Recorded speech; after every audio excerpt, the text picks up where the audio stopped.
Heroes of the Civil War. Who was Henry Jackson Hunt? One of my favorite quotes from the American Civil War is, "Young man, are you aware that every round you fire costs $2.67?" This quote, directed at Federal Cannoniers firing at the Confederates of Pickett's charge, was spoken by Henry Jackson Hunt, the artillery commander of the Army of the Potomac at the Battle of Gettysburg. This quote resonates with me because it highlights the difference between our lifetimes. The mid 1800s were a simpler yet important time in our history. Today, we have multi-billion-dollar weapon systems operated at remote locations, thousands of miles away from the battlefield. At the time of the Civil War, commanders were with the troops, urging them on without fear. Thankfully, the Union had more and better examples of these heroes and prevailed over the rebels. One such example is Henry Jackson Hunt. Henry Jackson Hunt was born September 14, 1819, in Detroit, Michigan, the son of Samuel Hunt, a career Army infantry officer. He graduated from the United States Military Academy in the class of 1839, finishing 19th out of 31 cadets, and was brevetted a second lieutenant in the 2nd U.S. Artillery. He served in the Mexican War under Winfield Scott and was appointed a brevet captain for gallantry at Contreras and Churubusco, and to major at Potomac. Hunt served with the same unit during the Utah War in 1857 against the Mormons.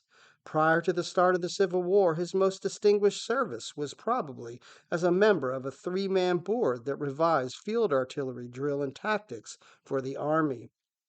The Instructions for Field Artillery Manual was adopted by the War Department in 1860 and became the Bible of Northern field artillerists during the war. He was a principal proponent of the organizational doctrine that allowed infantry brigades to retain artillery batteries for close-in support, but that moved batteries formerly assigned to divisions and corps to an artillery reserve at the Army level for more strategic control. Hunt achieved initial recognition in the Battle of First Bull Run in 1861, when his four-gun battery covered the retreat of a Union force with a close-in artillery duel. He soon afterward became Chief of Artillery of the Washington City defenses. As a colonel on the staff of Major General George McClellan, Hunt organized and trained the artillery reserves of the Army of the Potomac and fought with it in the Peninsula Campaign. At the Battle of Malvern Hill, his 250 guns shattered repeat Confederate infantry assaults. He personally commanded a group of 60 guns that he employed as if they were a single battery. On September 15, 1862, the day of the Battle of South Mountain, Hunt was promoted to Brigadier General of Volunteers, and McClellan assigned him as Chief of Artillery of the AOP for the Battle of Antietam, where he deployed the artillery reserve to great effect. At the Battle of Fredericksburg in December, his gun emplacements on Stafford Heights effectively eliminated any possibility that General Robert E. Lee could counterattack Union forces across the Rappahannock River. On the eve of the Battle of Chancellorsville in May of 1863, Hunt fell out of favor with AOP commander Major General Joseph Hooker and lost direct command of the artillery reserve, resulting in his being reduced to administrative staff role. The lack of coordination of the artillery forces that followed from this move were deemed by some as a contributing factor in the embarrassing Union defeat. Subsequently, Hooker restored Hunt to the command of the artillery. Hunt's most famous service in the war was the Battle of Gettysburg in July of 1863.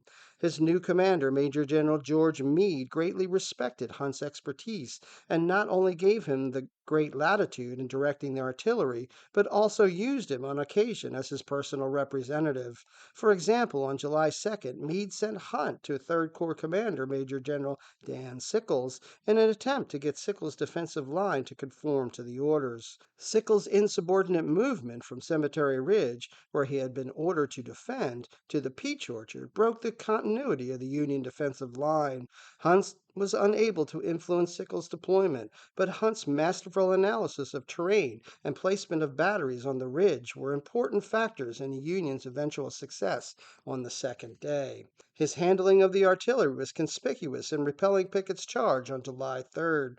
With the Union line on Cemetery Ridge under massive bombardment, Hunt was able to resist command pressure that would have expended all his ammunition in battery fire, reserving sufficient amounts for anti personnel fire in the attack he knew was coming.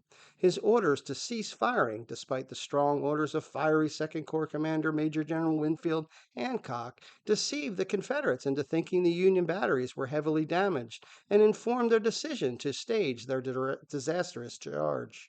His concealed placement of Lieutenant Colonel Freeman McGilvery's batteries north of Little Round Top caused massive casualties in the Confederate charge. General Hunt served in Virginia to the end of the war, managing the artillery during the siege of Petersburg in 1864 and 1865. He attained the brevet ranks of Major General of Volunteers and Brigadier General in the regular army. When the U.S. Army was reorganized in 1866, Hunt became colonel of the 5th U.S. Artillery and president of the Permanent Artillery Board. He held various commands until 1883, where he retired to become governor of the Soldiers' Home in Washington, D.C. He is considered by his contemporaries to be the greatest artillery tactician and strategist of the war, a master of the science of gunnery who rewrote the manual on the organization and use of artillery in early modern armies. His courage and tactics affected the outcome of some of the most significant battles in the war.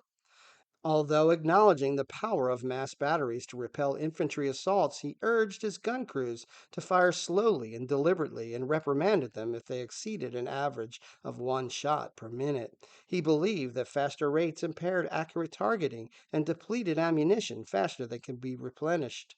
A story often told about Hunt was when he exclaimed to a gunner of a fast firing gun, "Young man, are you aware that every round you fire costs $2.67? He died on February 11, 1889, at the age of 69 in Washington, D.C., and is buried in the Soldiers' Home National Cemetery. It's your history. Learn it, know it, love it.